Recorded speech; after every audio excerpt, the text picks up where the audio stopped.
Guess what? What? We're going to read spooky stories again. Wonderful. Spooky Stories Part 2. Electric Boogaloo.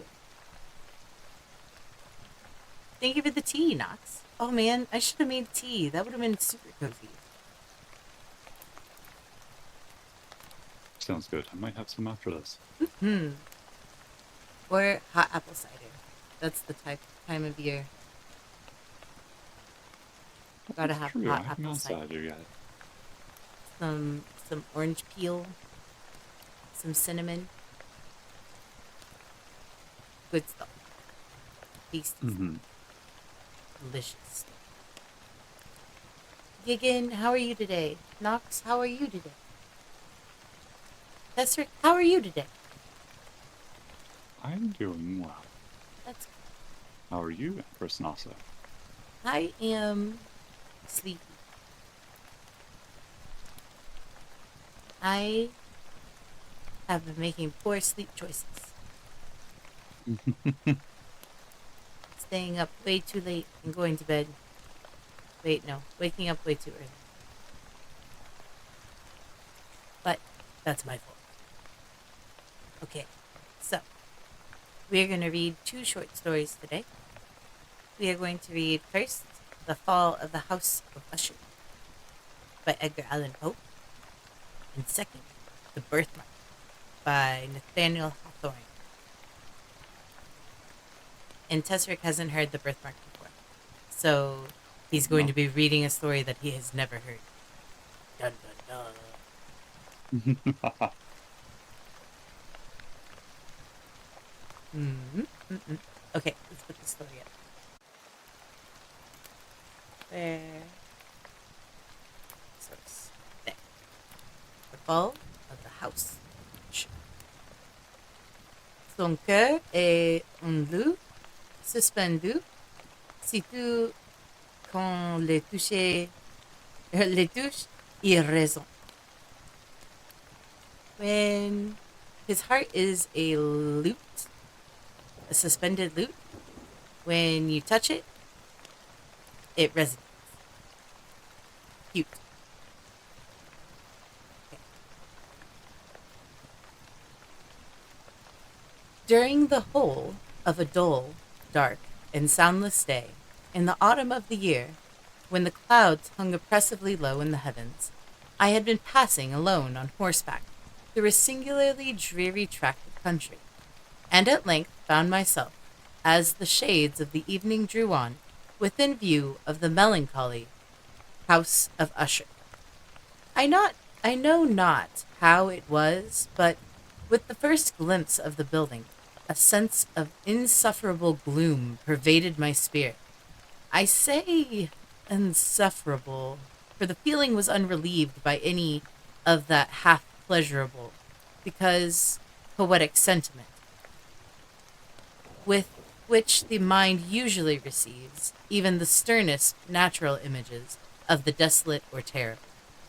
I looked upon the scene before me, upon the mere house and the simple landscape features of the domain, upon the bleak walls, upon the vacant, eye-like windows, a few rank sedges, and upon a few white trunks of decayed trees, with an utter depression of soul, which I can compare to no earthly sensation, more properly than to the after-dream of the reveler upon opium, the bitter lapse into everyday life, the hideous dropping off of the veil. There was an iciness, a sinking, a sickening of the heart, an unredeemed dreariness of thought, which no goading of the imagination could torture into aught of the sublime. What was it? I paused to think. What was it that so unnerved me in the contemplation of the house of Usher? It was a mystery, all insoluble, nor could I grapple with the shadowy fancies that crowded upon me as I pondered. I was forced to fall back upon the unsatisfactory conclusion that while, Beyond doubt, there are combinations of very simple natural objects which have the power of thus affecting us.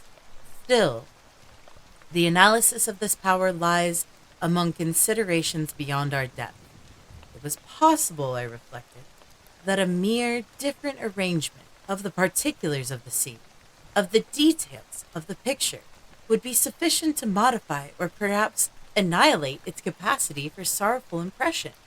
And acting upon this idea, I reined my horse to the precipitous brink of a black and lurid tarn that lay unruffled luster by the dwelling and gazed down, but with a shudder even more thrilling than before, upon the remodeled and inverted images of the gray sedge, and the ghastly tree stems, and the vacant eye-like windows.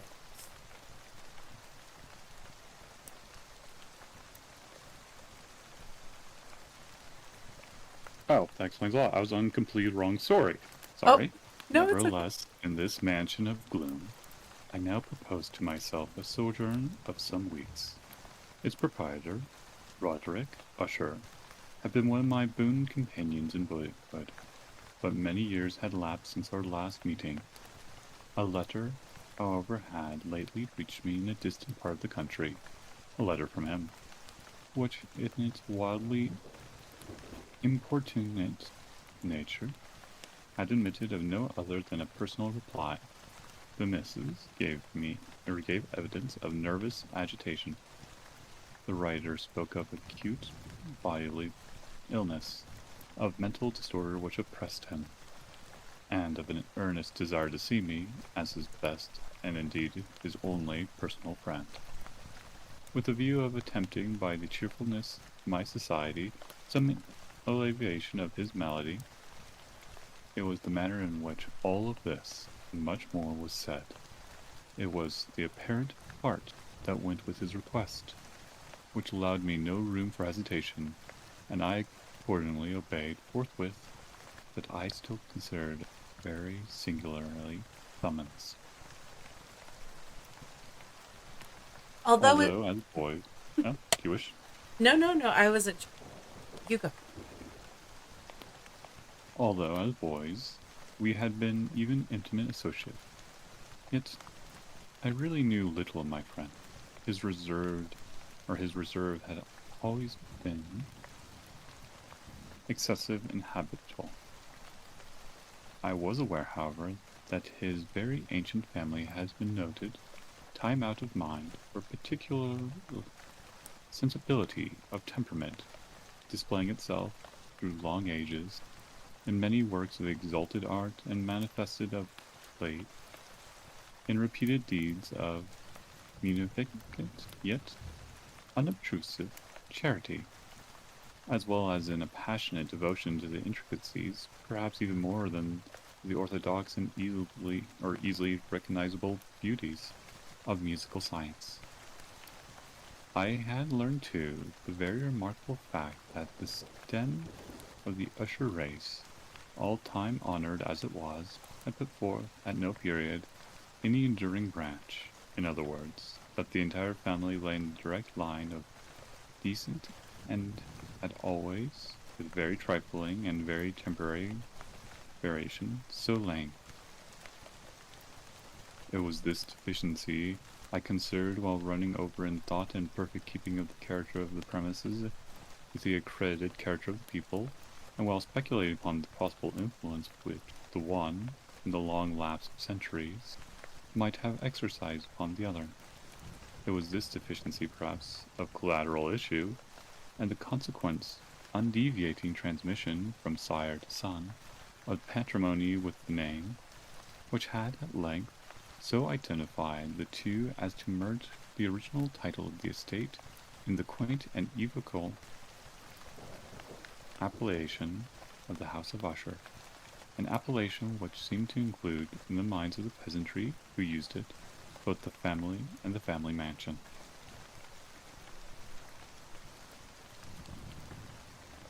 I have said that the sole effect of my somewhat childish experiment of looking down within the tarn had been to deepen the first singular impression.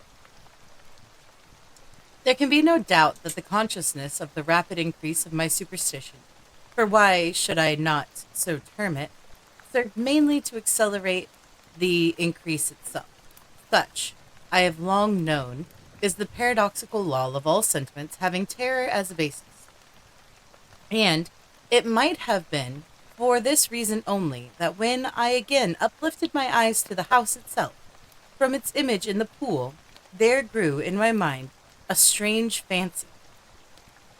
A fancy so ridiculous indeed that I but mention it to show the vivid force of the sensations which oppressed me. I had so worked upon my imagination as really to believe that about the whole mansion and domain there hung an atmosphere peculiar to themselves and their immediate vicinity. An atmosphere which had no affinity with the air of heaven, but which had reeked up from the decayed trees, and the gray wall, and the silent tarn, a pestilent and mystic vapor, a dull, sluggish, faintly discernible, and leaden hue. Shaking off from my spirit what must have been a dream, I scanned more narrowly the real aspect of the building. Its principal features seemed to be that of an excessive antiquity. The discoloration of ages had been great. Minute fungi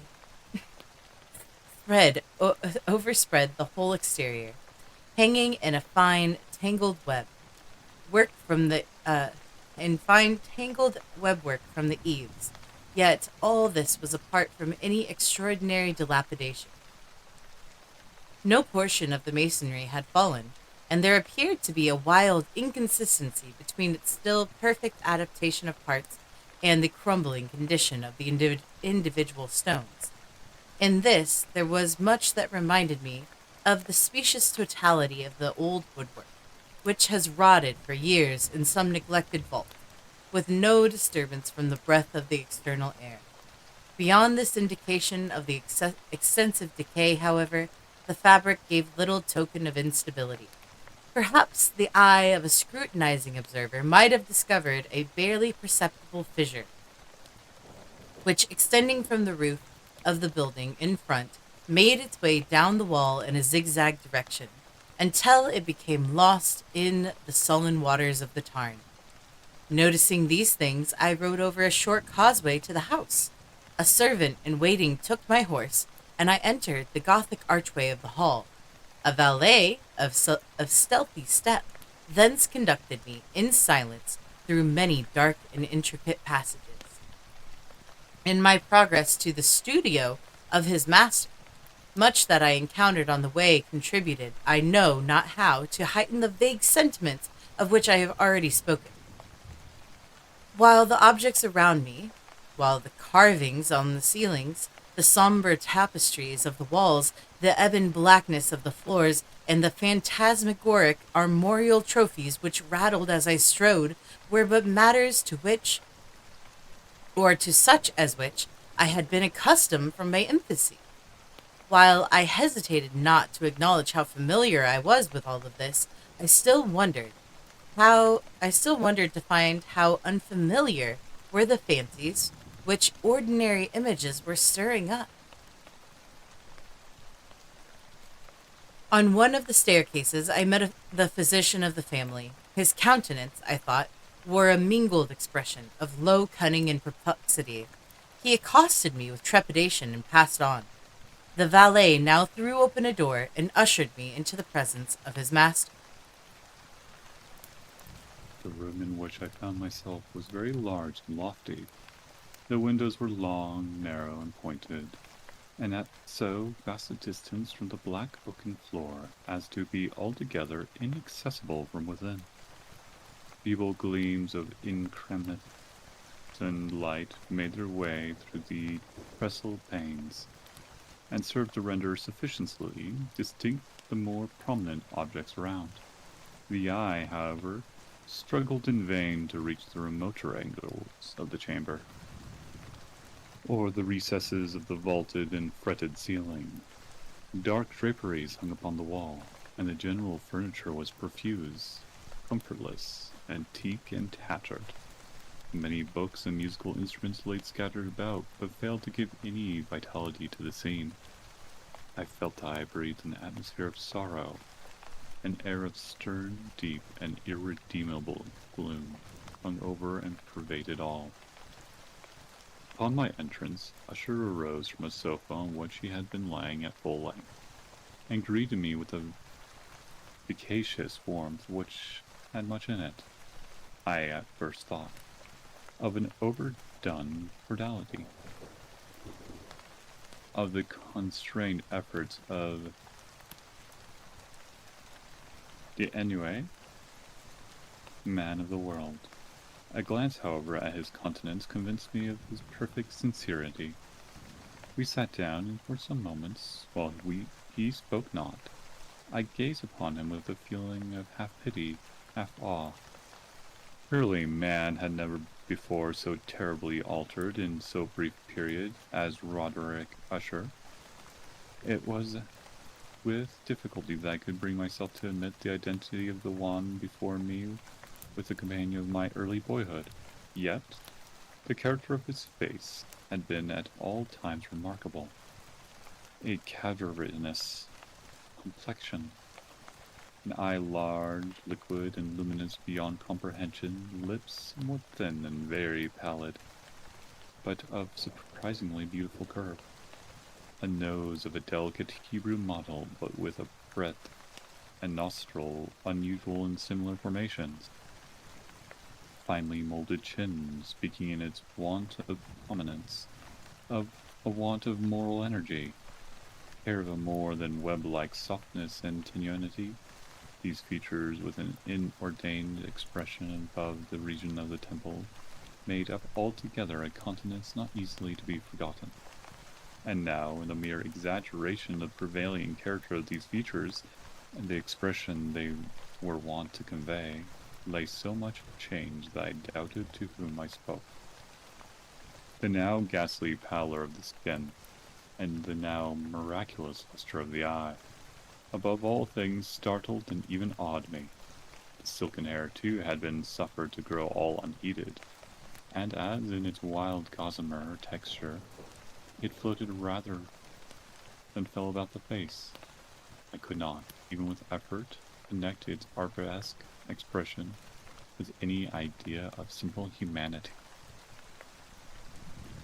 In the manner of my friend, I was once struck with an incoherence and inconsistency, and soon found this to arise from a series of feeble and futile struggles to overcome an habitual trepidancy, an excessive nervous agitation.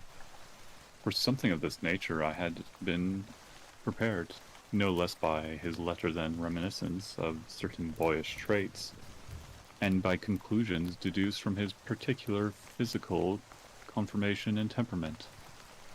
His actions was certainly alternately vivacious and sullen. His voice varied rapidly from tremulous indecision, when the animal spirits seemed utterly in absence, to that species of energetic sensation, that abrupt, weighty, unhurried, and hollow-sounding enunciation, that leaden self-balance and perfectly modulated guttural utterances, which may be observed to be the lost drunkard or the irreclaimable eater of opium, during the periods of his most intense excitement.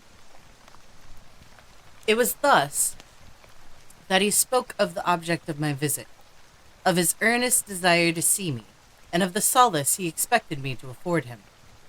He entered at some length into what he conceived to be the nature of his malady. It was, he said, a constitutional and family evil, and one for which he despaired to find a remedy. A mere nervous affection, he immediately added, would undoubtedly soon pass off. It displayed itself in a host of unnatural sensations. Some of these, as he detailed them, interested and then bewildered me, although perhaps the terms and the general manner of the narration had their weight. He suffered much from a morbid acuteness of the senses. The most insipid food was alone endurable. He could wear only garments of a certain texture. The odors of all flowers were oppressive. His eyes were tortured even a faint light. And there were but peculiar sounds, and these from stringed instruments, which did not inspire him with horror. To an anomalous species of terror, I found him a bounden slave. I shall perish, said he. I must perish in this deplorable folly. Thus, and not otherwise, shall I be lost. I dread the events of the future, not in themselves, but in their results. I shudder at the thought of even the most trivial incident, which may operate upon this intolerable agitation of soul. I have, indeed, no abhorrence of danger, except in its absolute effect, in terror. In this unnerved and pitiable condition, I feel that the period will sooner or later arrive when I must abandon life and reason together in some struggle with the grim phantasm, fear. I learned, moreover, at intervals and through broken and equivocal hints, other singular features of his mental condition. He was enchained by certain superstitious impressions in the regard to the dwelling which he tenanted, and whence, for many years, he had never ventured forth, in regard to an influence whose superstitious force was conveyed in terms too shadowy here to be restated. An influence which some peculiarities in the mere form and substance of his family mansion had, by dint of long sufferance, he said, obtained over his spirit an effect which the physique of the grey walls and turrets, and of the dim tarn into which they all looked down, had at length brought about upon the morale of his existence. He admitted, however, although his hesitation, that much of the particular gloom which has afflicted him could be traced to a more natural and far more palatable origin, to the severe and long-continued illness, indeed, the event evidently approaching dissolution, of a tenderly beloved sister, his sole companion for young years, his last and only relative on earth. Her to cease, he said, with a bitterness that I can never forget, would leave him, the hopeless and the frail, the last ancient race of the ushers. While he spoke, the Lady Madeline, for so she was called, passed slowly through a remote portion of the apartment, and without having noticed my presence, disappeared. I regarded her with an utter astonishment, not unmingled with dread, and yet I found it impossible to account for such feelings. A sensation of stupor oppressed me as my eyes followed her retreating steps. When a door at length closed upon her, my glance sought instinctively and eagerly the countenance of the brother. But he had buried his face in his hand, and I could only perceive that far more than ordinary wanness had overspread the emaciated fingers, through which trickled many passionate tears. The disease of the Lady Madeline had long baffled the skill of her physicians. A settled apathy, a gradual wasting away of the person, and frequent although transient affections of a partially cataleptical character were in the unusual diagnosis. Hitherto she had steadily borne up against the pressure of her malady, and not betaken herself finally to bed. But on the closing in of the evening of my arrival at the house, she succumbed, as her brother told me at night with inexpressible agitation, to the prostrating power of the destroyer, and I learned that the glimpse I had obtained of her person would thus probably be the last I should obtain, that the lady, at least while living, would be seen by me no more. For several days ensuring her name was unmentioned by either Usher or myself, and during this period I was busy in earnest endeavors to alleviate the melancholy of my friend.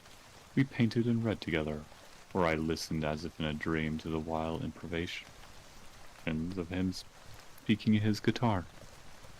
And thus, as a closer and still closer intimacy admitted me more unreservedly into the recesses of his spirit, the more bitterly did I perceive the futility of all attempt at cheering a mind from which darkness, as if an inherent positive quality, poured forth upon all objects of the moral and physical universe, in one unceasing radiation of gloom. I shall ever bear about me a memory of the many solemn hours I thus spent alone with the master of the house of Usher.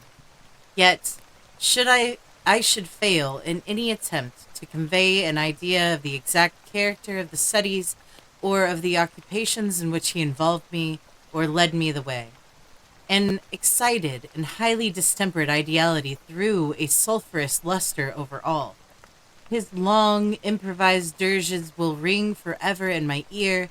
Among other things, I hold painfully in mind a certain singular perversion and amplification of the wild air of the last waltz of von Weber, from the paintings over which his elaborate fancy brooded, and which grew, touch by touch, into vaguenesses at which I shuddered, the more thrillingly because I shuddered, knowing not why, from these paintings, vivid as their images are before me. I would in vain endeavor to educe more than a small portion which should lie within the compass of merely written words, but the utter simplicity, by the nakedness of his designs, he arrested and overawed attention. If ever mortal painted an idea, that mortal was Roderick Usher. For me, at least, in the circumstances then surrounding me, there arose out of the pure abstractions which the hypochondriac contrived to throw upon his canvas an intensity of intolerable awe, no shadow of which felt I ever yet in the contemplation of the certainly glowing yet too concrete reveries of Fuseli. One of the phantasmagoric conceptions of my friend, partaking not so rigidly of the spirit of abstraction, may be shadowed forth through although feebly, in words. A small picture presented the interior of an immensely long and rectangular vault or tunnel, with low walls, smooth, white, and without interruption or device. Certain accessory points of the design served well to convey the idea that this excavation lay at an exceeding depth below the surface of the earth. No outlet was observed in any portion of its vast extent, and no torch or other artificial source of light was discernible. Yet, a flood of intense rays rolled throughout and bathed the whole in a ghastly and inappropriate splendor.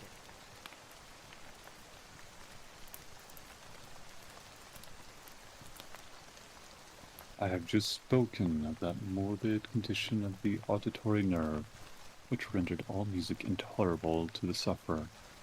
With the exception of certain effects of stringed instruments, it was perhaps the narrow limits to which he thus confined himself upon the guitar, which gave birth in great measure to the fantastic character of his performances. But the fervid facility of his impromptus could not be so accounted for. They must have been and were in the notes, as well as the words of his wild fantasias, for he has not unfrequently accompanied himself with grim verbal improvisation.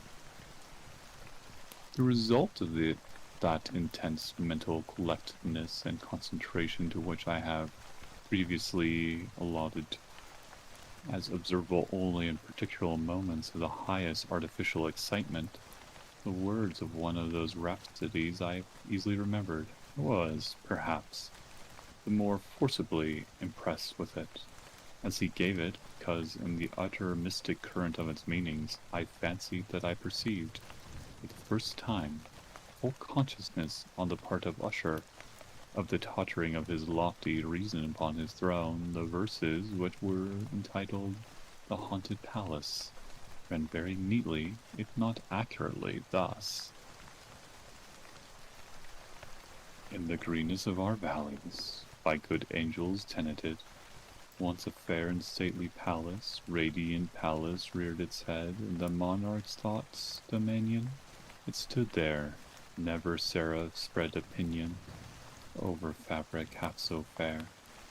Banners yellow, glorious golden, on its roof did float and flow.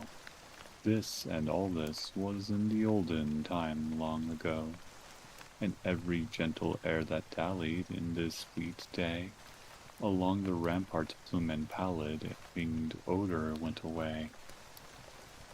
Wanderers in that happy valley, though two luminous windows saw, spirits moving musically to a lute's well-tuned law. Round about a throne were sitting, for a Phrygian, in his state well befitting, the ruler of the realm was seen. And with all pearl and ruby glowing, with the fair palace door, through which came flowing, flowing, flowing, and sparkling evermore, a troop of echoes whose sweet duty was but to sing, in voices of surpassing beauty, the wit and wisdom of their king. But evil things in robes of sorrow assailed the monarch's high estate. Ah, let us mourn, for never morrow shall dawn upon him desolate. And round about his home the glory that blushed and bloomed is but a dim remembered story of the old time and tomb. And travelers now within that valley through the red litten windows see vast forms that move fantastically to a discordant melody, while like a rapid ghastly river through the pale door, hideous throng rush out forevermore, and laughed, but smiled no more. I well remember that suggestions arising from this ballad led us into a train of thought wherein there became manifest an opinion of Usher's which I mention not so much on account of its novelty, for other men have thought thus, as on account of the pertinacity with which he maintained it. This opinion, in its general form, was that of the sentience of all vegetable things. But, in his disordered fancy, the idea had assumed a more daring character, and trespassed under certain conditions upon the kingdom of inorganization. I lack words to express the full extent or the earnest abandon of his persuasion. The belief, however, was connected, as I have previously hinted, with the grey stones of the home of his forefathers.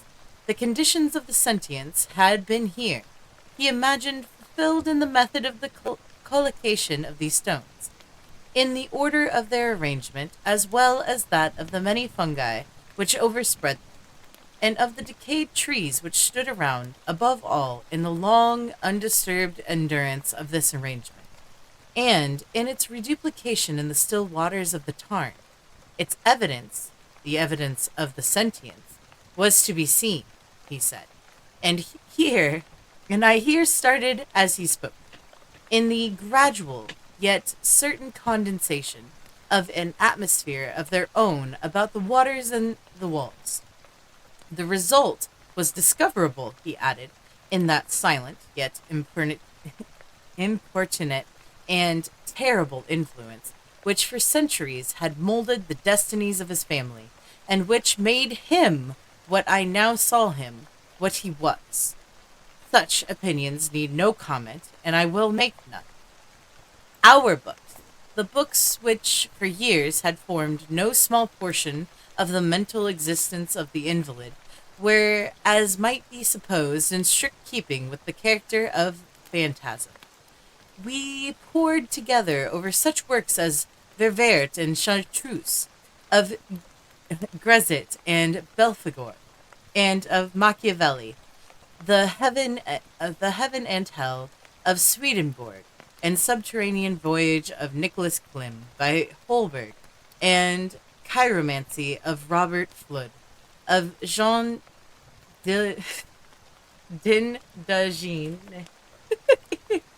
and of de la Chambre, and The Journey into the Blue Distance of Tieck, and The City of the Sun of Campanella, One favorite volume was a small octavo edition of the Directorium Inquisitorium by the Dominican Imric de Ciron, and there were many passages in the Pomponus Malia about the old African satyrs and oglipans, over which Usher would sit dreaming for hours.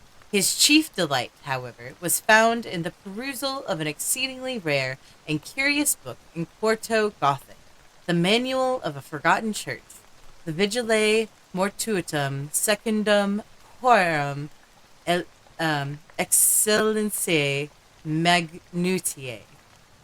I could not help thinking of the wild ritual of this work, and of the probable influence upon the hypochondriac, when, one evening, having informed me abruptly that the Lady Madeline was no more, he stated his intention of preserving her corpse for a fortnight, previously to its final interment, in one of the numerous vaults within the main walls of the building. The worldly reason, however, assigned for this singular proceeding was one which I did not feel at liberty to dispute.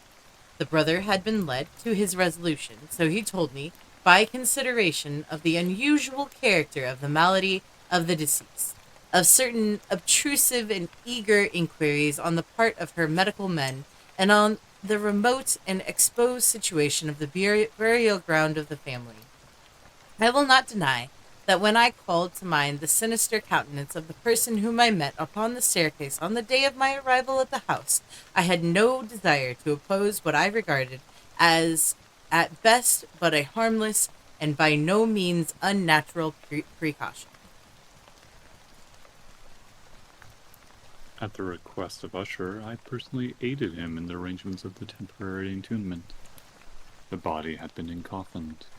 We two alone bore it to rest. The vault in which we placed it, and which had been so long unopened that our torches, half smothered in its oppressive atmosphere, gave us little opportunity for investigation, was small, damp, and entirely without means of admission for light, lying at great depth immediately beneath the portion of the building in which was my very own sleeping apartment. It had been used apparently in remote feudal times for the worst purposes of a donjon keep, and in later days a place of deposit for powder or some other highly combustible substance. As a portion of its floor and the whole interior of a long archway through which we reached it, we were carefully sheathed with copper. The door of its massive iron had been also similarly protected. Its immense weight caused an unusually sharp, grating sound as it moved upon its hinges. Having deposited our mournful burden upon trestles within the region of horror, we partially turned aside the yet unscrewed lid of the coffin, and looked upon the face of the tenant. A striking similitude between the brother and the sister now first arrested my attention, and Usher, divining, perhaps, my thoughts, murmured out some few words from which I learned that the deceased and himself had been twins, and that the sympathies of a scarcely intelligible nature had always existed between them. Our glances, however, rested not long upon the dead, for we could not regard her unawed. The disease which had thus entombed the lady in the maturity of youth had left.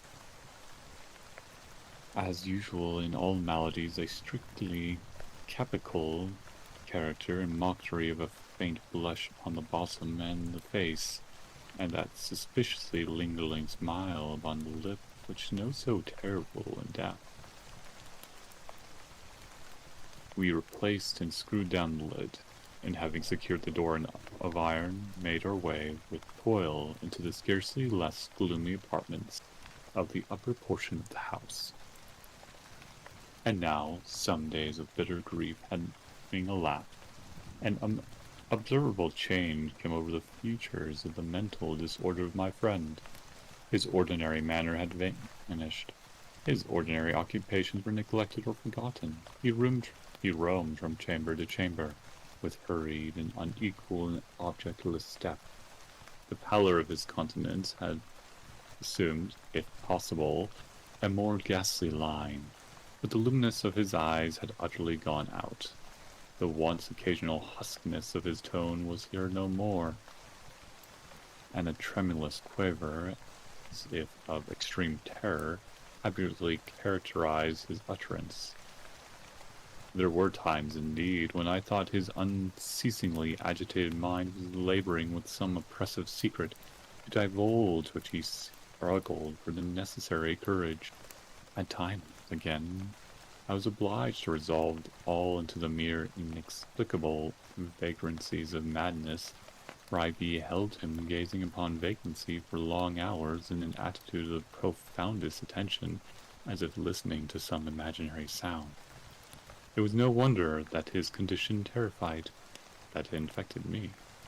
I felt creeping upon me, by slow yet certain degrees, the wild influence of his own fantastic yet impressive superstitions. It was especially upon retiring to bed late in the night of the seventh or eighth day after the placing of the Lady Madeline within the dungeon that I experienced the full power of such feelings. Sleep came not near my couch. While the hours waned and waned away, I struggled to reason off the nervousness which had dominion over me.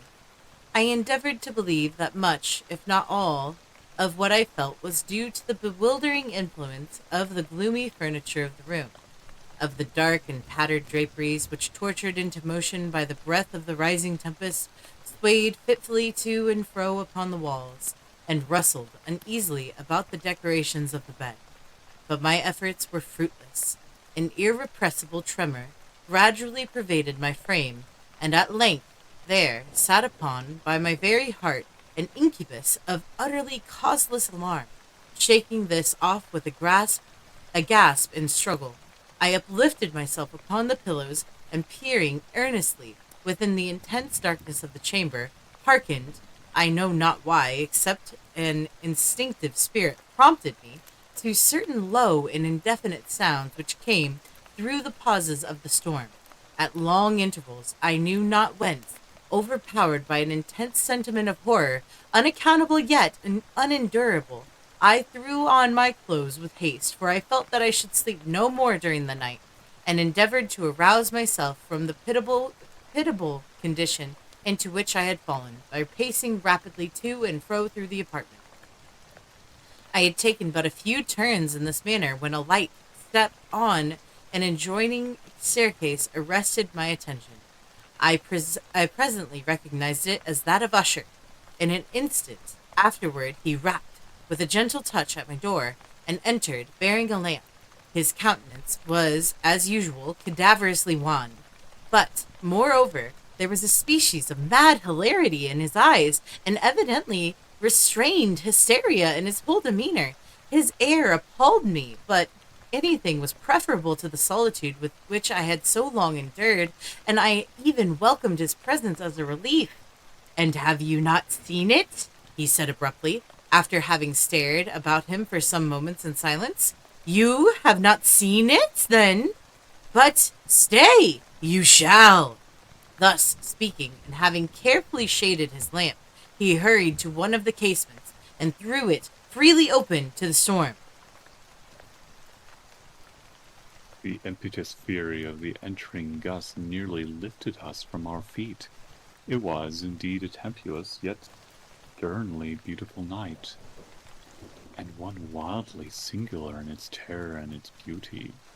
A whirlwind had apparently collected its force in our vicinity, for there were frequent and violent alterations in the direction of the wind, and the exceedingly density of the clouds, which hung so low as to press upon the turrets of the house, did not prevent our perceiving that the lifelike velocity with which they flew, careering from all points against each other, without passing away into the distance.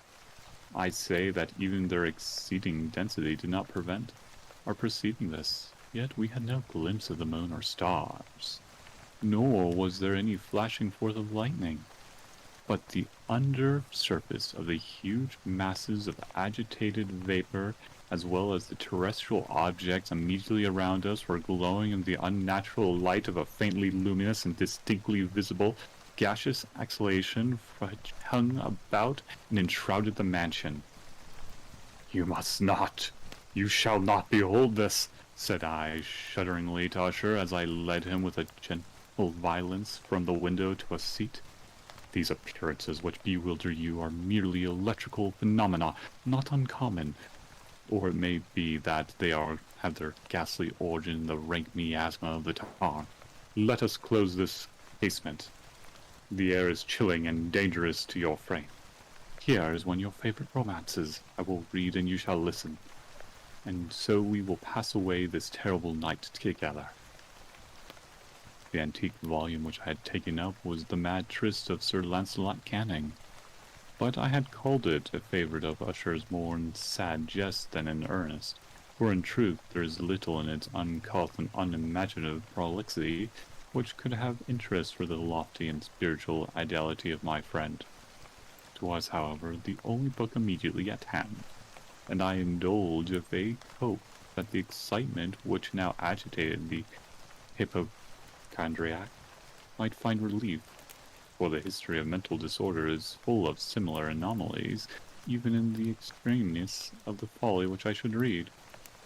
Could I have judged, indeed, by the wild, overstrained air of viscosity with which he had hearkened, or apparently here hearkened to the word of the tale, I might have well congratulated myself upon the success of my design.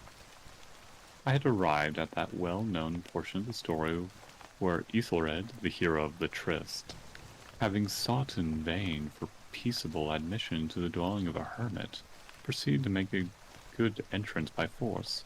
Here, it was well remembered, the words of the narrative run thus: And Ethelred, who was by nature of a doughty heart, and who was now mighty withal, on account of the powerfulness of the wine which he had drunken, waited no longer to hold parley with the hermit, who, in sooth, was of an obstinate and maliceful turn, but feeling the rain upon his shoulders and fearing the rising of the tempest, uplifted his mace outright, and with blows made quickly room in the plankings of the door for his gauntleted hand, and now, pulling therewith sturdily, he so cracked and ripped and tore all asunder that the noise of the dry, hollow-sounding wood alaroomed and reverberated throughout the forest. At the termination of this sentence, I started, and for the moment paused, for it appeared to me, although I at once concluded that my excited fancy had deceived me, it appeared to me that from some very remote portion of the mansion there came indistinctly to my ears what might have been, in its exact similarity of character, the echo, but a stifled and dull one certainly, of the very cracking and ripping sound with which Sir Lancelot had so particularly described. It was, beyond doubt, the coincidence alone which had arrested my attention, for amid the rattling of the sashes of the casement and the ordinary commingled noises of the still increasing storm, the sound in itself had nothing, surely, which should have interested or disturbed me. I continued the story.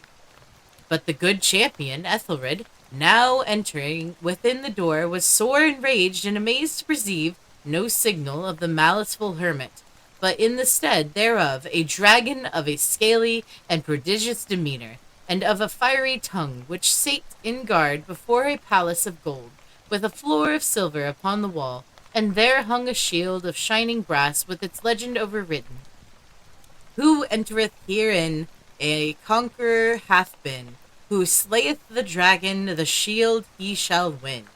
And Ethelred uplifted his mace and struck upon the head of the dragon, which fell before him and gave up his pesty breath with a shriek so horrid and harsh, and withal so piercing, that Ethelred had fain to close his ears with his hands against the dreadful noise of it, the like whereof was never before heard. Here again I paused abruptly, and now with a feeling of wild amazement, for there could be no doubt whatever that, in this instance, I did actually hear, although from what direction it proceeded I found it impossible to say, a low and apparently distant, but harsh, protracted, and most unusual screaming or grating sound, the exact counterpart of what my fancy had already conjured up for the dragon's unnatural shriek as described by the romancer. Oppressed as I certainly was, upon the occurrence of this second and most extraordinary coincidence, by 1,000 conflicting sensations in which wonder and extreme terror were prominent, I still retained sufficient presence of mind to avoid exciting, by any observation, the sensitive nervousness of my companion. I was by no means certain that he had noticed the sounds in question, although assuredly a strange alteration had, during the last few minutes, taken place in his demeanour. From a position fronting my own, he had gradually brought around his chair, so as to sit with his face to the door of the chamber, and thus I could but partially perceive his features, although I saw that his lips trembled, as if he were murmuring inaudibly. His head had dropped down upon his breast, yet I knew that he was not asleep. From the wide and rigid opening of the eye I caught a glance of it in profile.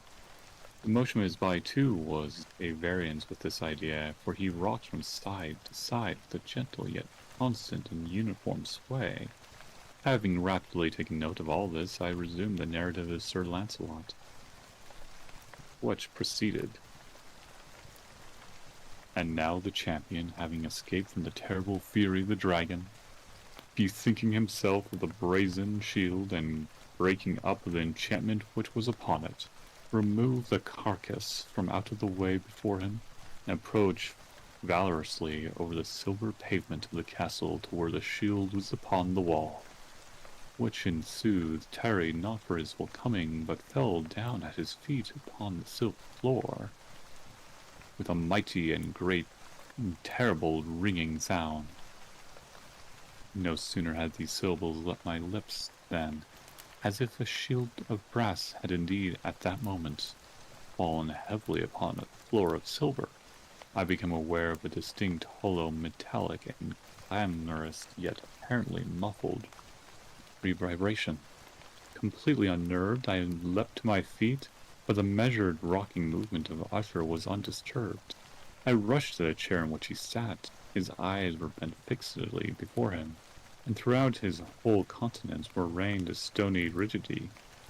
But as I placed my hand upon his shoulder, there came a strong shudder over his whole person. A sickly smile quivered about his lips, and I saw that he spoke in a low, hurried, and gibbering manner, as if unconscious of my presence. Bending closely over him, I at length drank in the hideous import of his words. Not hear it?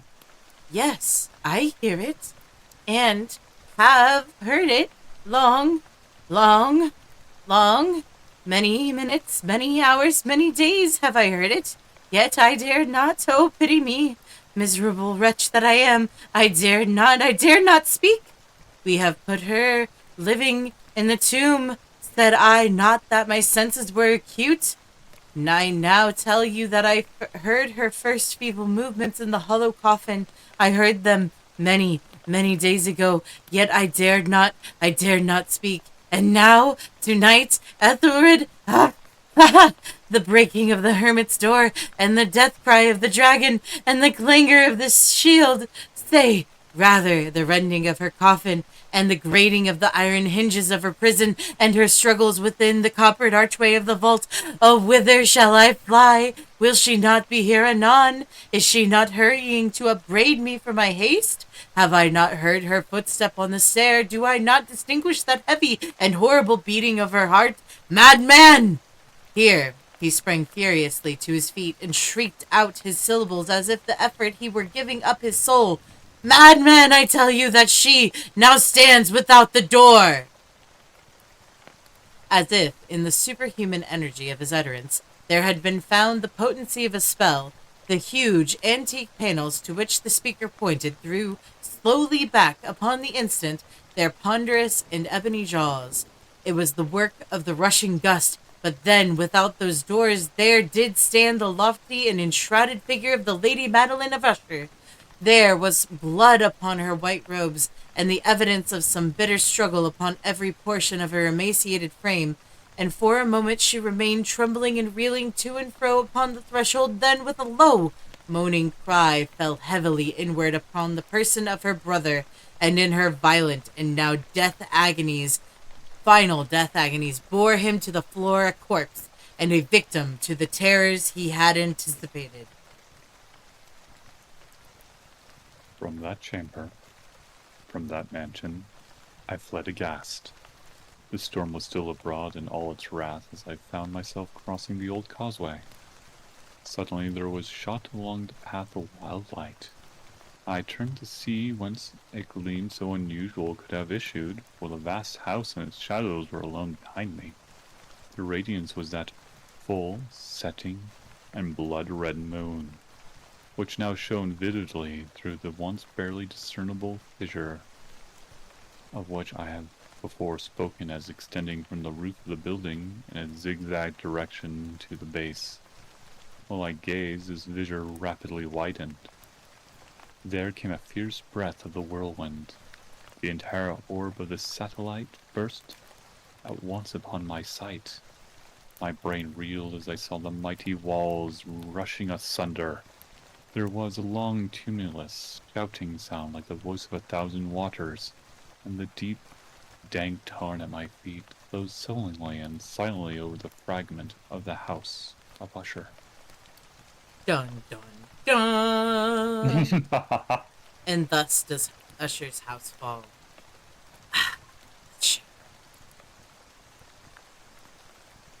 I am quite amused how he named/quoted probably a dozen books in this one.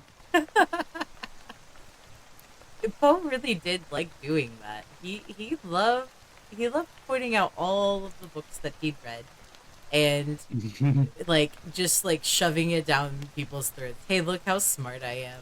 Look at how much I've read. You should read this too. Nah, Here's an excerpt of the book. these people are crazy.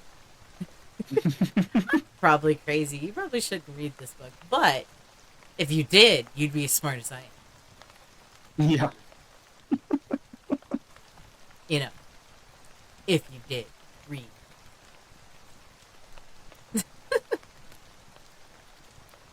Oh, goodness. So, how did you feel about the fall of the House of Usher? It was fun. It was very slow, and he spent a long time on descriptions of a man. Yes. Are you ready to spend a long time on descriptions of a birthmark? Let me get some water first. This sounds like a good plan.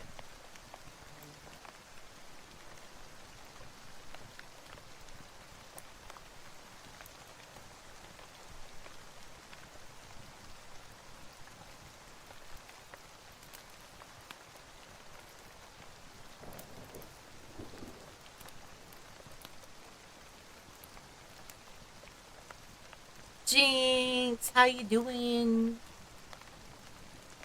Anyone else who came in that I didn't see? Hi. Darman. If you kupoed me, I probably would have kupoed for like a paragraph and then I would have quit. I'm good, just got distracted. Never. Never. I doubt you would ever get distracted.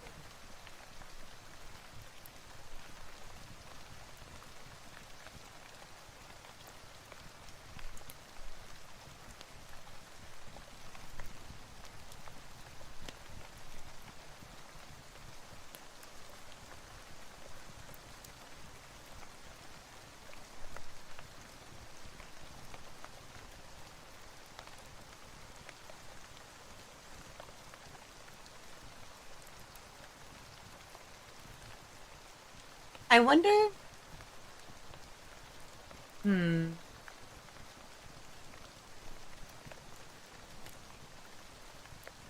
I wonder.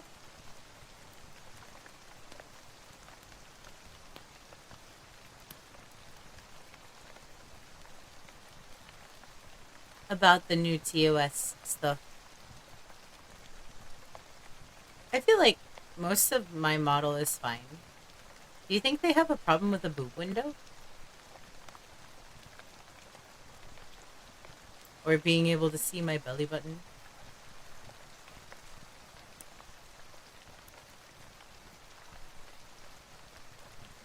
I think so. Sakurai! Shit, where did my water go? I lost my water. Oh, there it is.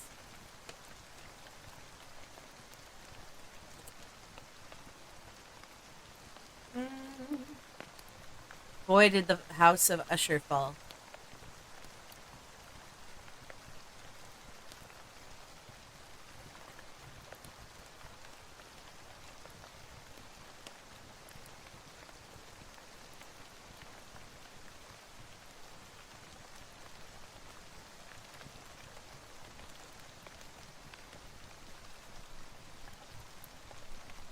Hi! Every time you say that, I want to say, yeah, yeah, yeah, yeah, yeah, yeah. I'm hungry and suffering with heat. No. But it's fall, Zachary. Tell the weather to be cooler.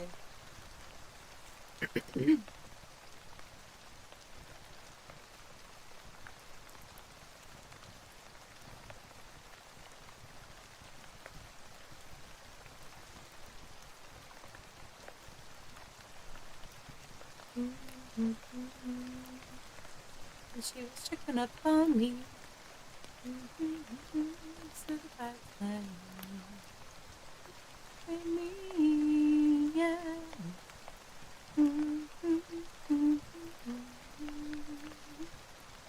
Where she get low? I'm like, yeah, the hell am I supposed to leave? She said, yeah, yeah, yeah, yeah. What other songs? Usher. Uh,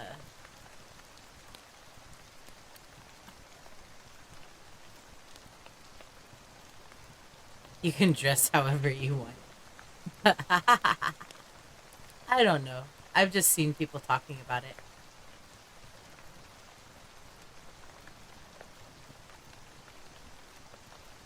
Yeah. I just don't see how they could effectively enforce it.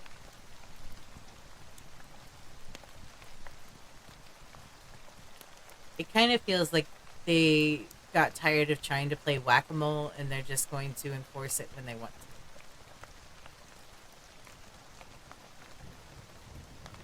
Holy shit, there's a ghastly. I haven't had a ghastly, I don't think. Okay, catch. Full bowl. I want a ghastly.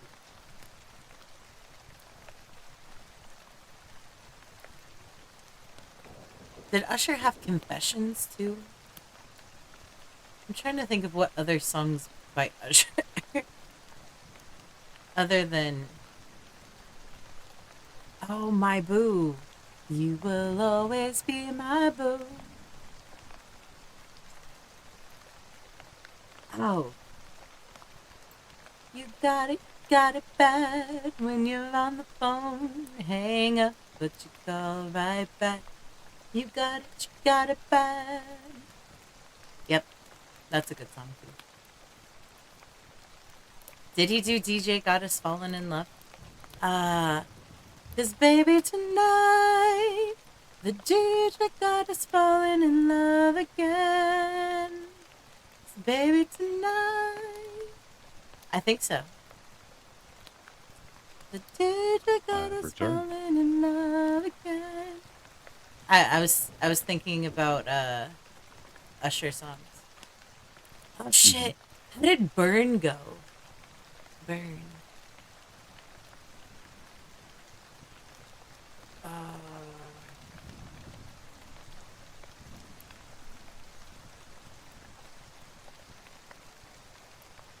Yes, he did have confessions. These are my confessions.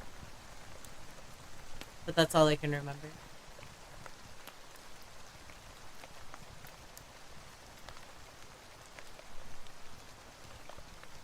But it burned.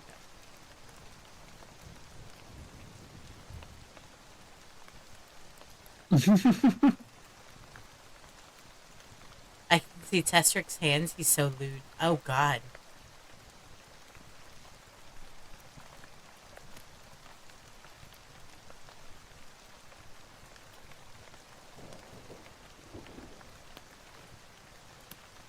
Mm.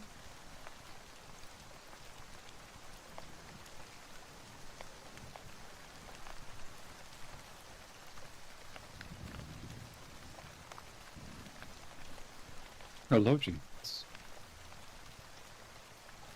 Oh, great. We're moving on. The birthmark. Dun dun dun. Are you ready, Tessric? Mm-hmm. At least this one won't make me think about Usher music. Not that there's a problem with Usher music, but Usher, Usher.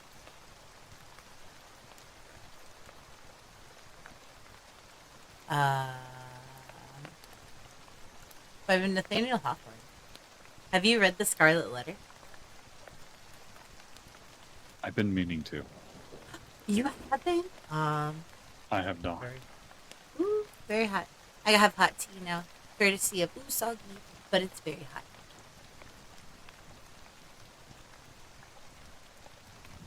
You had to read it in school. Cesric, we should read The Scarlet Letter. Not, That'd not, be fun. not for like spooky time, because I don't think it's really spooky time. I mean, unless you're scared by the old-fashioned nature of it.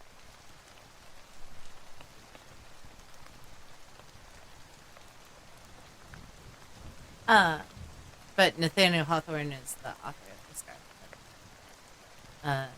Just trying to think of books that you might have read by him, but The Scarlet Letter is Mhm. like his most famous work, and so I recognize his name, and I do need to read more of his work. all right.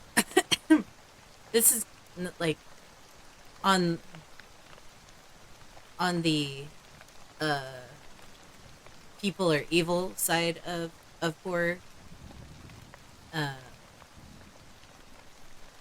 yes, I don't really know how it's split up, so I don't know. I guess our read two-ish paragraphs is probably just gonna have to be the the setup here. Yeah. All right. In the latter part of the last century, there lived a man of science, an eminent proficient in every branch of the natural philosophy, who, not long before our story opens, had made experience of a spiritual affinity more attractive than any chemical one. He had left his laboratory to the care of an assistant, cleared his fine countenance from the furnace smoke, washed the stain of acid from his fingers, and persuaded a beautiful woman to become his wife. In those days, when the comparatively recent discovery of electricity and other kindred mysteries of nature seemed to open paths into the region of miracle, it was not unusual for the love of science to rival the love of woman in its depth and absorbing energy. The higher intellect, the imagination, the spirit, and even the heart might all find their congenial al-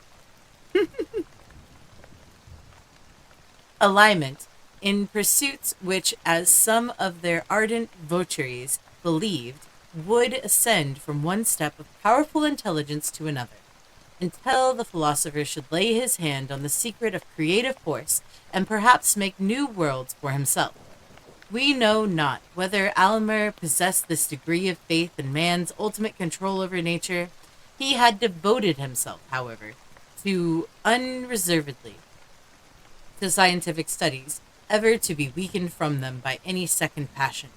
His love for his young wife might prove the stronger of the two, but it could only be by intertwining itself with his love of science and uniting the strength of the latter to his own. Such a union accordingly took place, and was attended with truly remarkable consequences, and a deeply impressive moral. One day, very soon after their marriage, Alimer sat gazing at his wife with a trouble in his countenance that grew stronger until he spoke. Georgina, said he, has it never occurred to you that the mark upon your cheek might be removed? No, indeed, said she, smiling, but perceiving the seriousness of his manner, she blushed deeply. To tell you the truth, it has been so often called a charm that I am simple enough to imagine it might be so. Ah, upon another face perhaps it might be, replied her husband, but never on yours. No, my dearest Georgina, you came so nearly perfect from the hand of nature that the slightest possible defect, which we hesitate whether to term a defect or a beauty, shocks me, as being the visible mark of earthly imperfection. Shocks you, my husband, cried Georgina, deeply hurt, at first reddening with a momentary anger, but then bursting into tears. Then why did you take me from my mother's side? You cannot love what shocks you. To explain this conversation, it must be mentioned that in the center of Georgina's left cheek there was a singular mark, deeply interwoven, as it were, with the texture and substance of her face. In the usual state of her complexion, a healthy though delicate bloom, the mark wore a tint of deeper crimson, which imperfectly defined its shape amid the surrounding rosiness. When she blushed, it gradually became more indistinct, and and finally vanished amid the triumphant rush of blood that bathed the whole cheek with its brilliant glow. But if any shifting emotion caused her to turn pale, there was the mark again, a crimson stain upon the snow, in what Almer sometimes deem an almost fearful distinctness. Its shape bore not a little similarity to a human hand, though of the smallest pygmy size. Georgina's lovers were wont to say that some fairy at her birth hour had laid a tiny hand upon the infant's cheek, and left this impress where in token of the magic endowments that were to give her such sway over all hearts. Many a desperate swain would have risked life for the privilege of pressing his lips to the mysterious hand.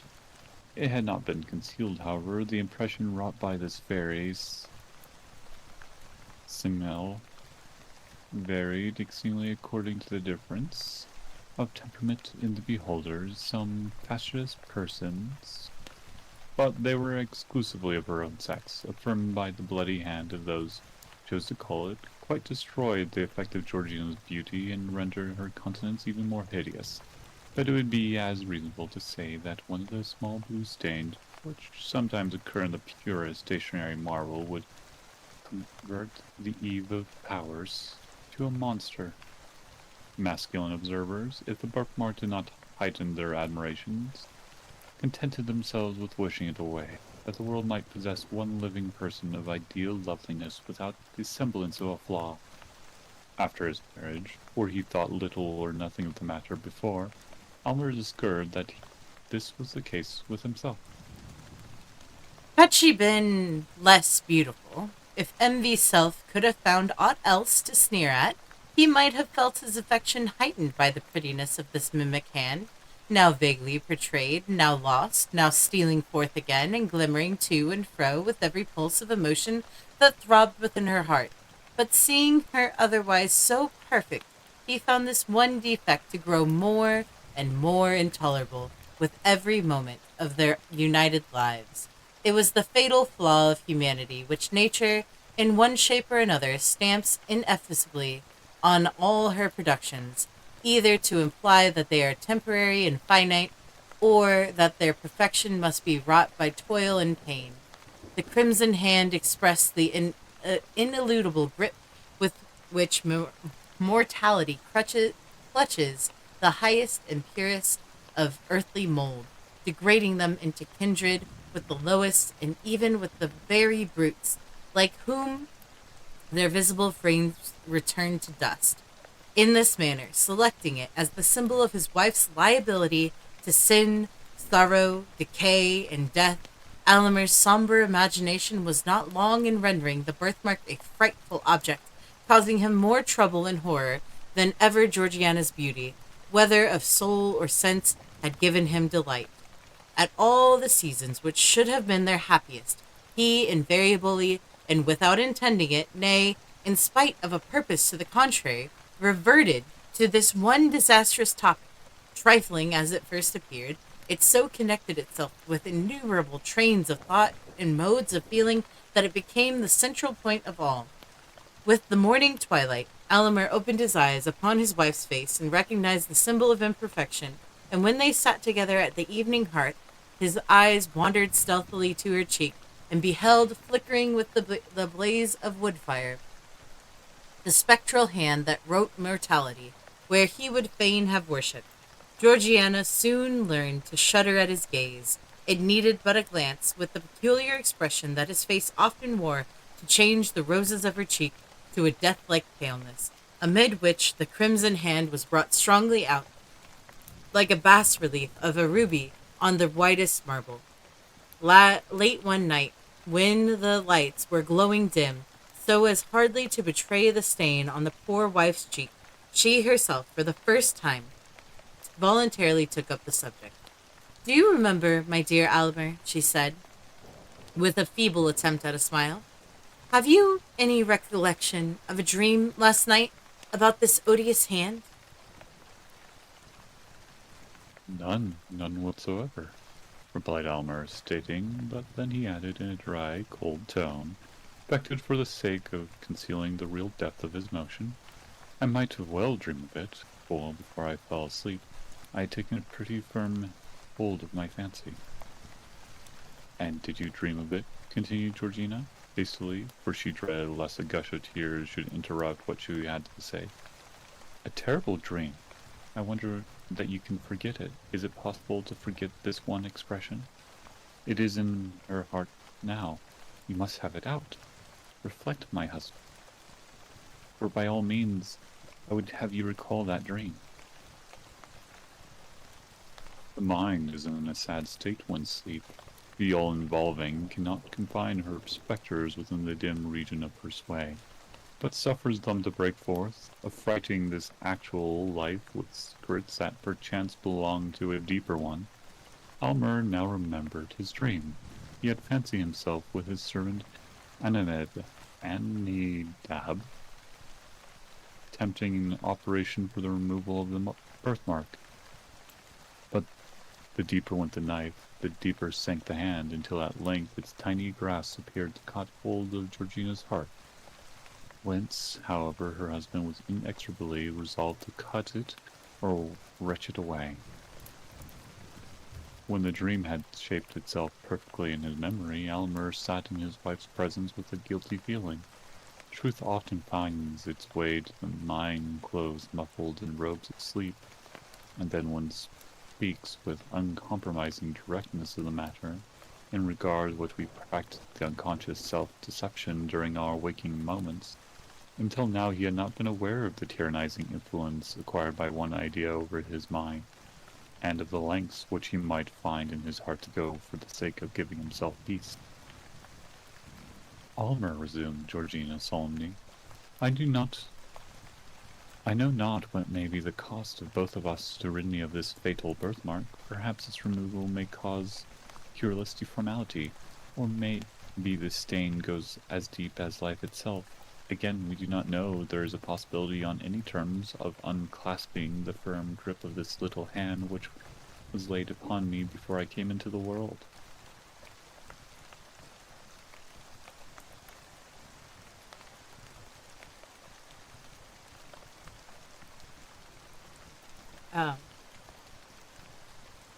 Dearest Georgiana, I have spent much thought upon the subject. Hastily interrupted Alimer. I am convinced of the perfect practicability of its removal. If there be the remotest possibility of it, continued Georgiana, let the attempt be made at whatever risk. Danger is nothing to rue for life, While this hateful mark makes me the object of your horror and disgust, life is a burden which I would fling down with joy. Either remove this dreadful hand, or take my wretched life. You have deep science. All the world bears witness of it. You have achieved great wonders. Cannot you remove this little mark with which I cover the tips of my two small fingers? Is this beyond your power for the sake of your own peace and to save your poor wife from madness? Noblest, dearest, tenderest wife, cried Alimer, rapturously. Doubt not my power. I have already given this matter the deepest thought which might almost have enlightened me to create a being less perfect than yourself. Georgiana, you have led me deeper than ever into the heart of science. I feel myself fully competent to render this dear cheek as faultless as its fellow. And then, most beloved, what will my triumph be when I shall have corrected what nature left imperfect in her fairest work? Even Pygmalion, with his sculptured woman assumed life, felt not greater ecstasy than what mine will be. It is resolved, then, said Georgiana, faintly smiling. And Alimer, spare me not, though you should find the birthmark, take refuge in my heart at last. Her husband tenderly kissed her right cheek, not that which bore the impress of the crimson hand. The next day Almer appraised his wife of the plan that he had formed whereby he might have the opportunity for the intense thought and constant watchfulness which proposed operation would require, while Georgiana likewise would enjoy the perfect repose essential to his success. They were secluded themselves in the extensive apartments occupied by Almer as a lavatory, and where, during his toilsome youth, he had made discoveries in the elemental powers of nature that had aroused the admiration of all the learned societies in Europe. Seated calmly in this lavatory, the pale philosopher had investigated the secrets of the highest cloud region and of the profoundest minds. He had satisfied himself of the causes that kindled and kept alive the fires of the volcano, and had explained the mystery of fountains, and how it is that they gush forth, some so bright and pure, and others with such rich medicinal virtues, from the dark bosom of the earth. Here, too, at an earlier period, he had studied the wonders of the human frame, and attempted to fathom the very process of which nature assimilates all her previous influences from earth and air, from the spiritual world, to create and foster man, her masterpiece.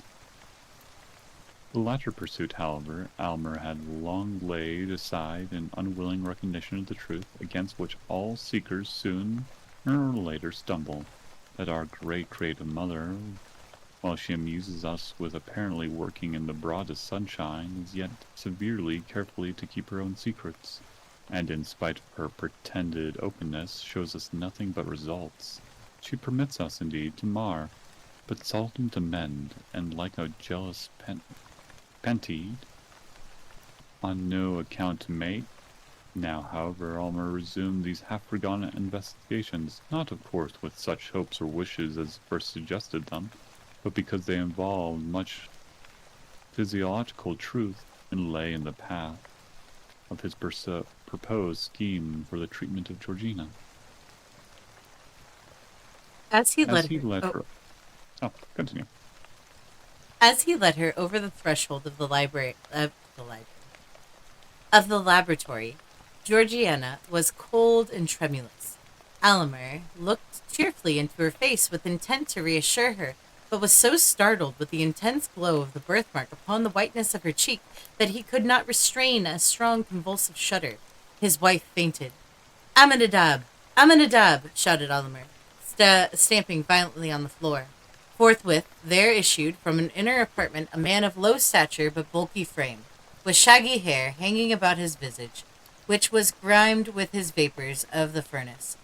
The personage had been Alimer's underworker during his whole scientific career, and was admirably fitted for that office by his great mechanical readiness and the skill with which, while incapable of comprehending a single principle, He executed all the details of his master's experiments. With his vast strength and his shaggy hair, his smoky aspect, and indescribable earthiness that encrusted him, he seemed to represent a man's physical nature, while Almer's slender figure and pale intellectual face were no less apt a type of the spiritual element. "Throw open the door of the boudoir, Abnadab," said Almer, "and burn a pastel." "Yes, master," answered Abnadab, looking intently at the lifeless form of Georgiana, and then he muttered to himself, "If she were my wife, I'd never part with that birthmark." When Georgiana recovered consciousness, she found herself breathing an atmosphere of penetrating fragrance, the gentle potency of which had recalled her from her death-like faintness. The scene around her looked like an enchantment. Alimer had converted those smoky, dingy, somber rooms where he had spent his brightest years in recondite pursuits into a series of beautiful apartments, not unfit to be the secluded abode of a lovely woman. The walls were hung with gorgeous curtains, which imparted the combination of grandeur and grace that no other species of adornment can achieve, and as they fell from the ceiling to the floor, their rich and ponderous folds, concealing all angles and straight lines, appeared to shut in the scene from infinite space. For aught Georgiana knew, it might be a pavilion among the clouds, and Alimer, excluding the sunshine which would have interfered with his chemical processes, had supplied the place with perfumed lamps, emitting flames of various hue, but all uniting in a soft, empurpled radiance. He now knelt by his wife's side, watching her earnestly, but without alarm, for he was confident in his science, and felt that he could draw a magic circle round her within which no evil might intrude. Where am I? Ah, I remember, said Georgiana, faintly as she placed her hand over her cheek to hide the terrible mark from her husband's eye. "Fear not, dearest," exclaimed he. "Do not shrink from me. Believe me, Georgiana, I even rejoice in this single imperfection, since it will be such a rapture to remove it." "Oh, spare me," sadly replied his wife. "Pray do not look at it again. I never can forget that convulsive shudder." In order to soothe Georgiana, and, as it were, to release her mind from the burden of actual things, Elmer now put in practice some of the light and playful secrets which science had taught him among its profounder lore. Airy figures, absolutely bodiless ideas, and forms unsubstantial beauty came and danced before her, imprinting their momentary footsteps on beams of light.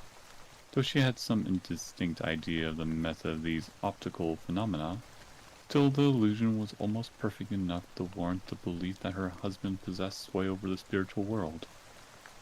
Then again, when she felt a wish to look forth from her seclusions, immediately as if her thoughts were answered, a procession of external existence flitted across the screen. Scenery and figures of actual life were perfectly represented, but that bewitching yet indescribable difference which always makes a picture, an image, or a shadow, so much more attractive than the original. When wearied of this, Almer bade her cast her eyes upon a vessel containing a quantity of earth. She did so with little interest at first, but was soon startled to perceive the germ of a plant shooting upward from the soil. Then came the slender stalk, the leaves gradually unfolding themselves, and amid was a perfectly and lovely flower. "It is magical!" cried Georgiana. "I dare not touch it." "Nay, pluck it," answered Almer. "Pluck it, and inhale its brief perfume while you may. The flower will wither in a few moments and leave nothing save its brown seed vessels. But thence may be perpetrated a race as phenomenal as itself."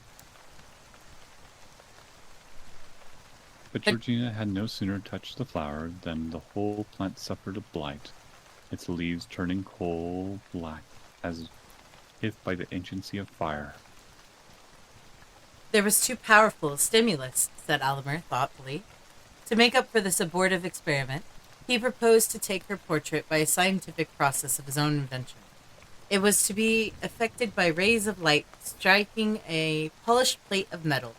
Georgiana assented, but on looking at the result, was affrighted to find the features of the portrait blurred and indefinable, while the minute figure of a hand appeared where the cheek should have been.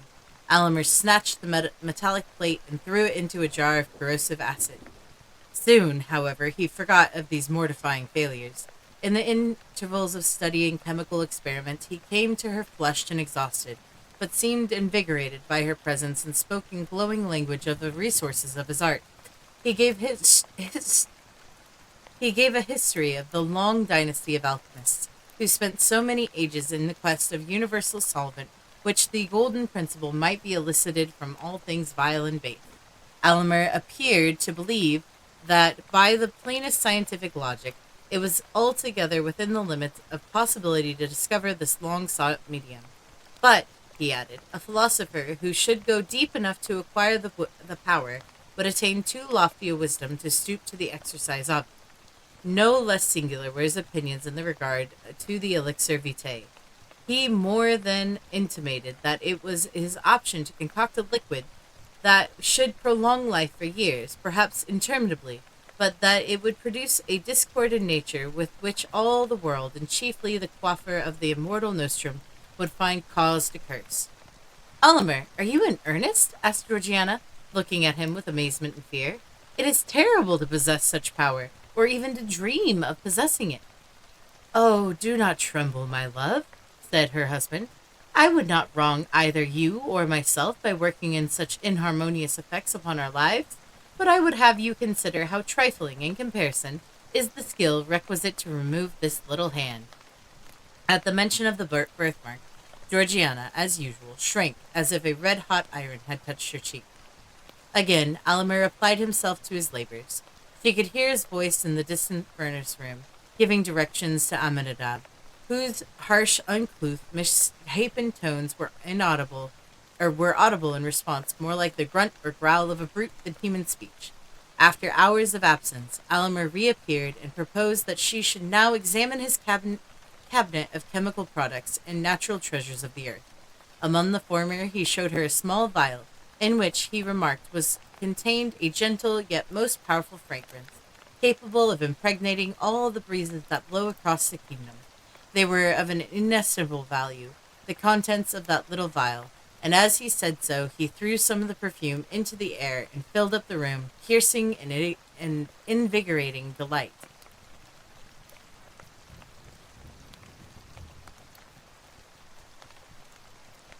And what is this? Asked Virginia, pointing to a small, dull globe containing a gold-colored liquid. It is so beautiful to the eye, could imagine it the elixir of life.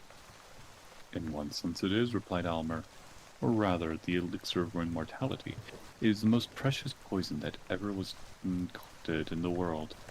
By its aid I could appropriate or apportion the lifetime of any mortal at whom you might point your finger. The strength of the dose would determine whether you were to linger out years or drop dead in the midst of breath. No king on his guarded throne could keep his life if I, in my private station, deemed that the will for a million justified me in depriving of him. Why do you keep such a terrific drug? Inquired Georgina in horror. Do not mistrust me, dearest, said her husband, smiling. Its virtuous potency is yet greater than its harmful one. See? Here is a powerful cosmetic. With a few drops of this in a vase of water, freckles may be washed away as easily as the hands are cleansed. A stronger infusion would take the blood out of the cheek and leave the rosiest beauty a pale ghost. Is it with this lotion that you intend to bathe my cheek? Asked Georgina anxiously. Oh no, hastily replied her husband. This is merely superficial. Your case demands a remedy that shall go deeper. In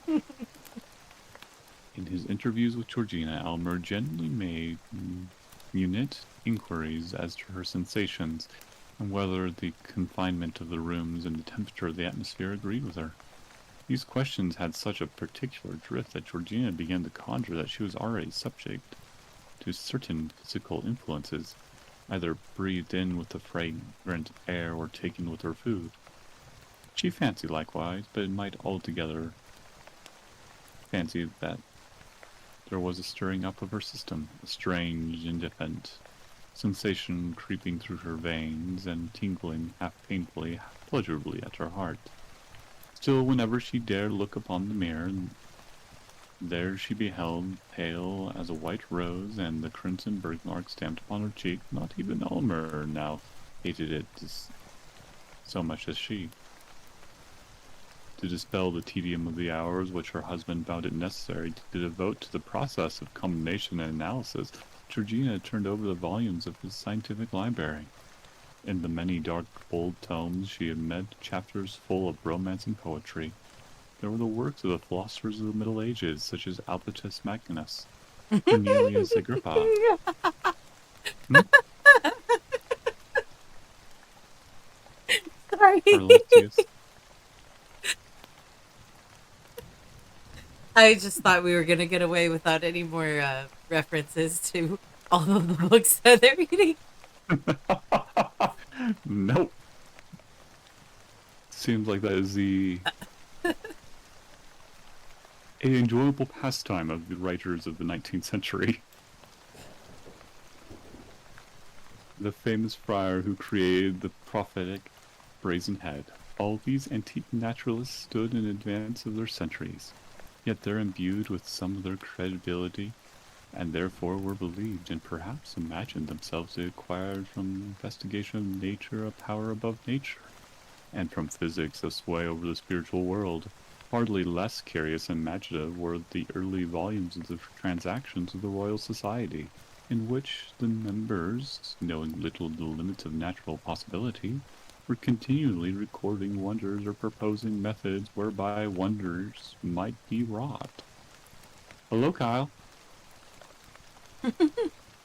But to Georgiana, the most engrossing volume was a large folio from her husband's own hand, in which he had recorded every experiment of his scientific career. Its original aim, the methods adopted for its development, and its final success or failure, with the circumstances to which either event was attributable. The book, in truth, was both history and emblem of his ardent, ambitious, imaginative, yet practical and laborious life.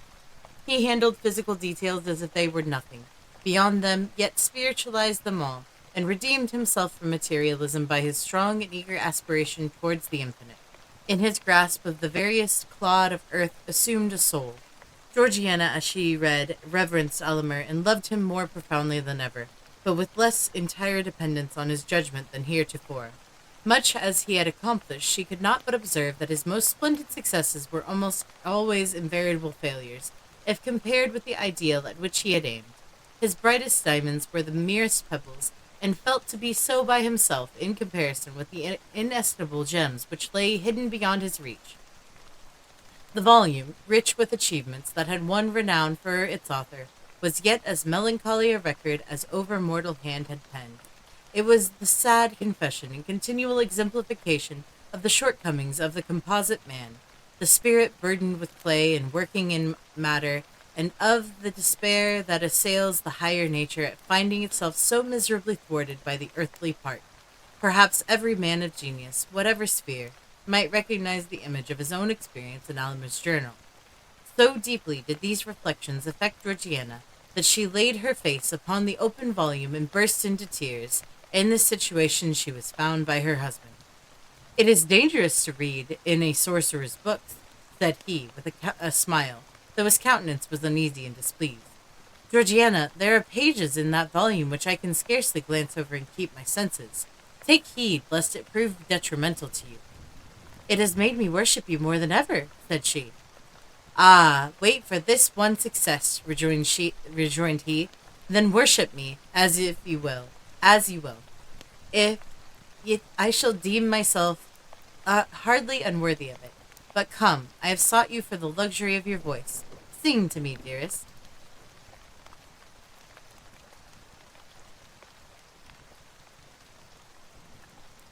So she poured out the liquid music of her voice to quench the thirst of his spirit.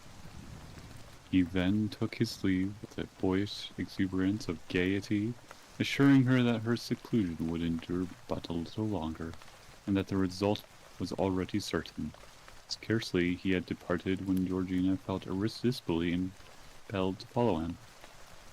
She had forgotten to inform Almer of a symptom which the 2 or 3 hours had begun to excite her attention.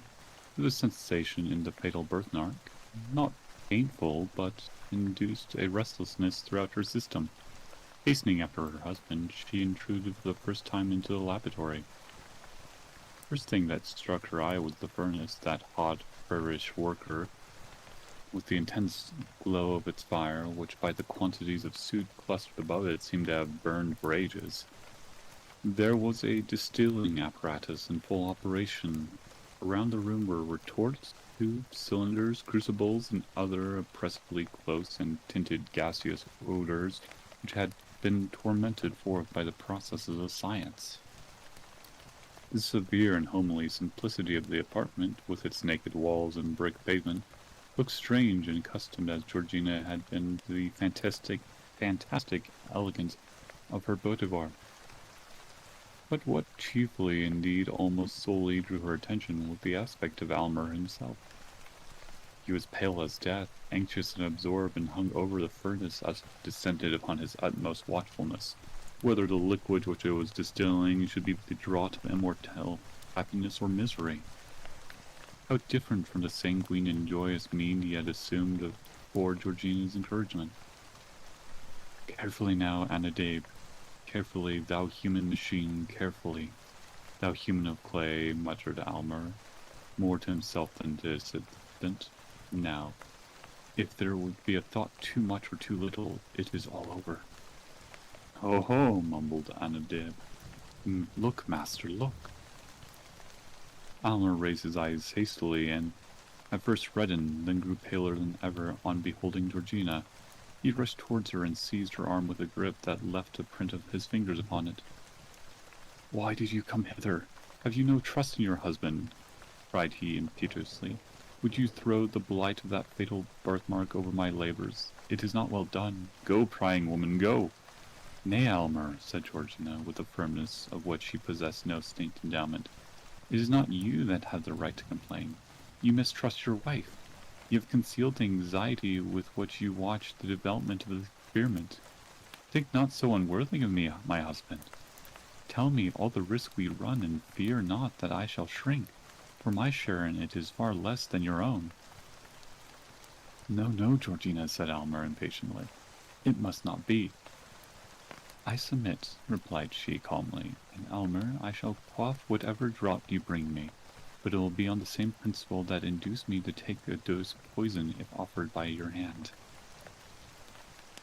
"My noble wife," said Almer, deeply moved, "I knew not the height and depth of your nature until now. Nothing shall be concealed.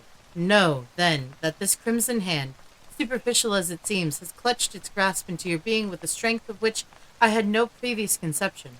I have already administered agents powerful enough to do aught except change your entire physical system. Only one thing remains to be tried, and if that fail us, we are ruined. Why did you hesitate to tell me this?" "Because, Georgiana," said Almer in a low voice, "there is danger." "Danger? There is but one danger, that this horrible stigma shall be left upon my cheek," cried Georgiana. "Remove it! Remove it, whatever be the cost, or we shall both go mad." "Heaven knows your words are too true," said Almer sadly. "And now, dearest, return to your boudoir. In a little while all will be tested." He conducted her back and took leave of her with a solemn tenderness which spoke far more than his words how much was now at stake. After his departure, Georgiana became wrapped in musings. She considered the character of Almer and did it completer justice than at any previous moment. Her heart exulted while it trembled at his honorable love, so pure and lofty that it would accept nothing less than perfection, nor miserably make itself contented with an earthier nature than he had dreamed of. She felt how much more precious was such a sentiment than the meaner kind which would have borne with imperfection for her sake, and have been guilty of treason to holy love by degrading its perfect idea to the level of the actual, and with her whole spirit she prayed that for a single moment she might satisfy his highest and deepest conception. Longer than one moment she knew well it could not be, for his spirit was ever on the march, ever ascending, and each instant required something that was beyond the scope of the instant before. The sound of her husband's footsteps aroused her. He He bore a crystal goblet containing a liquor, colorless as water, but bright enough to be the draught of immortality. Alimer was pale, but it seemed rather the consequence of a highly wrought state of mind and tension of spirit than of fear or doubt. The concoction of the draught has been made perfect, said he, in answer to Georgiana's look. Unless all my science have deceived me, it cannot fail. Save on your account, my dearest Olimer, observed his wife. I might wish to put off this birthmark of mortality, by relinquishing mortality itself in preference of any other mode. Life is but a sad possession to those who have attained precisely the degree of moral advancement at which I stand. Were I weaker and blinder, it might be happiness. Were I stronger, it might be endured hopefully. But, being what I find myself, methinks I am of all mortals the most fit to die. You are fit for heaven without tasting death, replied her husband. But why do we speak of dying? The draught cannot fail. Behold its effect upon this plant. On the window seat there stood a geranium diseased with yellow blotches, with which had overspread all its leaves. Alimer poured a small quantity of the liquid upon the soil which it grew. In little time, when the roots of the plant had taken up the moisture, the unsightly blotches began to be extinguished in living verdure. There needed no proof, said Georgiana quietly. Give me the goblet. I joyfully stake all upon your word. Drink, then, thou lofty creature, exclaimed Alimer with fervid admiration. There is no taint of imperfection on thy spirit. Thy sensible frame, too, shall soon all be perfect. She quaffed the liquid, and returned the goblet to his hand. It is grateful, said she, with a placid smile. Methinks it like water from a heavenly fountain, for it contains I know not what of unobtrusive fragrance and deliciousness. It allays a feverish thirst that had parched me for many days. Now, dearest, let me sleep. My earthly senses are closing over my spirit, like the leaves around the heart of a rose at sunset. She had spoke the last words with gentle reluctance, as if required almost more energy than she could command to pronounce the faint and lingering syllables. Scarcely had they loitered through her lips ere she was lost in slumber. Almer sat by her side, watching her aspect with the emotions proper to a man. The whole value of those whose existence was involved in the process now to be tested. Mingled with this mood, however, was a philosophic investigation characteristic of the man of science. Not the minutest symptom escaped him. A heightened flush of the cheek, a slight irregularity of breath, quiver of the eyelid, a hardly perceptible tremor through the phlegm. Such were the details as the moments passed. He wrote down in his folio volume. Intense thought had set its stamp upon every page of that volume. The thoughts of years were all concentrated upon the last. While thus employed, he failed not to gaze often at the fatal hand, and not without a shudder, yet once, by a strange and unaccountable impulse, he pressed it with his lips. His spirit recoiled, however, in the very act, and Georgiana, out of the midst of her deep sleep, moved uneasily and murmured, as if in remonstrance. Again Almer resumed his watch, nor was it without avail. The crimson hand, which first had been strongly visible upon the marble paleness of Georgiana's cheek, grew more faintly outlined. She remained not less pale than ever, but at the birthmark, with every breath that came and went, lost somewhat of its former distinctness. Its presence had always been awful. Its departure was more awful still, watching the stain of the rainbow fading out of the sky, and you will know how mysterious symbol passed by. By heaven, it is well nigh gone, said Almer to himself, in almost repressible ecstasy. I can scarcely trace it now. Success! Success! And now it looks like the faintest rose color. The light flush of blood across her cheek would overcome it. But she is so pale. He drew aside the window curtain and suffered the light of natural day into the room, and rest upon her cheek. At the same time he heard a gross, hoarse chuckle, which he had long known as his servant Anodib's expression of delight. Ah, Claude, ah, earthly mass, cried Almer, laughing in a sort of frenzy. You have served me well. Matter and spirit, earth and heaven, have both done their part in this. Laugh, thing of the senses. You have earned the right to laugh. These exclamations broke Georgina's sleep. She slowly unclosed her eyes and gazed into the mirror which her husband had arranged for that purpose. A faint smile flitted over her lips when she recognized how barely perceptible was now the crimson hand, which had once blazed forth with such disastrous brilliancy as to scare away all their happiness. But now her eyes sought Almer's face with troubled anxiety that he could no means account for. My poor Almer, murmured she. Poor, Or, nay, richest, happiest, most favored, exclaimed he. My peerless bride, it is successful, you are perfect. my poor Alimer, she repeated, with more than human tenderness. You have aimed loftily. You have done nobly. Do not repent that. With so high and pure a feeling, you have rejected the best the earth could offer. Alimer, dearest Alimer, I am dying. Alas, it was too true. The fatal hand had grappled with the mystery of life, and was the bond by which the angelic spirit kept itself in union with a mortal frame. As the last crimson tint of the birthmark, that sole token of human imperfection, faded from her cheek, the parting breath of the now perfect woman passed into the atmosphere, and her soul, lingering a moment near her husband, took its heavenward flight. Then a hoarse, chuckling laugh was heard again. Thus ever does the gross fatality of earth exult in its invariable triumph over the immortal essence, which in this dim sphere of half-development demands the completeness of the higher state. Yet, had Alimer reached a profounder wisdom, he need not thus have flung away the happiness which would have woven his mortal life of the self-same texture with the celestial. The momentary circumstances was too strong for him. He failed to look beyond the shadowy scope of time, and living once for all in eternity, to find the perfect future in the present.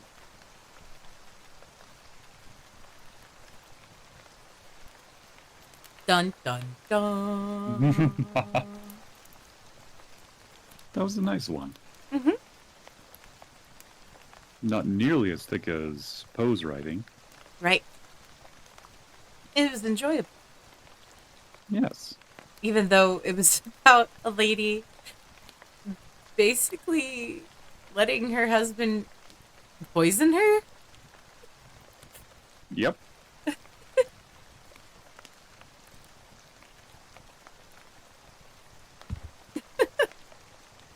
Oh no. Anime, I hope that you stay safe. I know that the storm coming is pretty massive. Jinx, don't look around like that. Beans, get some good sleep. Well, this was very successful. I hope that Hmm. you enjoyed yourself again. I did. It's always a pleasure to read. Hmm. It's more fun with company. Of course. Um, I should have thought ahead and looked at people to rate. Ah, I had so much fun. And I hope that we can do it again next week. Maybe. Hopefully. Inshallah. Maybe we'll choose something that doesn't talk about that doesn't talk about all of the Books readings other of its people have written. author. uh, uh,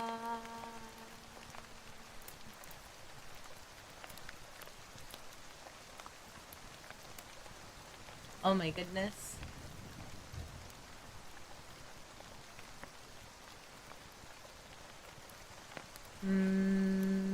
Mm. Ooh, Astro's streaming. Let's go say hi to Astro. And let's see. If the author doesn't name drop, how will you be impressed by how smart they are? I will be impressed by the depth and density of their writing as they get paid by the letter and they really fill it up. Huh. Yep. Yep. That's how it'll work. Um.